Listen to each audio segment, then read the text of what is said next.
right, here we are, week 5 of Hexter 2. Okay, so what I'd like you to focus on the beginning of this week is getting caught up on some assignments from weeks 3 and 4. I sent most of you a message, so if you're missing an assignment, spend your time getting that done.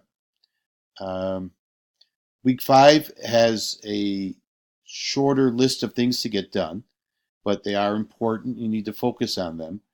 And we'll also be getting ready for our final for Hexter 2, and I'll give you a very thorough study guide for that. So, Physics Dictionary, first assignment for week 5. Okay, then we have some notes. That's what you're doing. You're just going to be copying some vocabulary into some physics notes and sending me a copy. Then there's a lesson on scalar and vectors. There's a little video you watch, and a short video, I should say, not little. Then there's an assignment on that.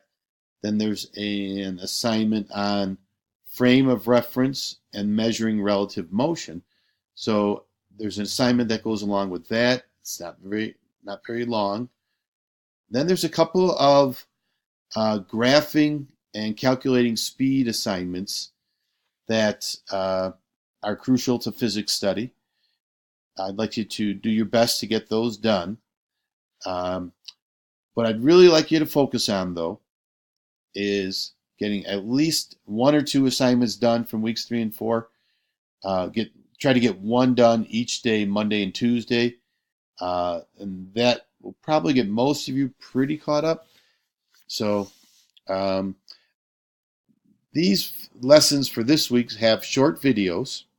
Then there's also a video from a colleague of mine on the graphing and the calculating speed. He does a nice job explaining speed, distance, and time. And then I'll hit later in the week. I'll supplement that with another video on how to calculate speed, distance, and time measurements. So, number 1,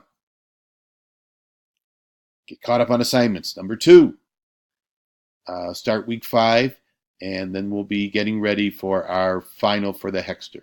Have a great week. Any questions, let me know. I'm available through video chat. I'm available if needed to do a home visit. I can come with a counselor. We'll get you caught up in no time. So take care. Have a great week.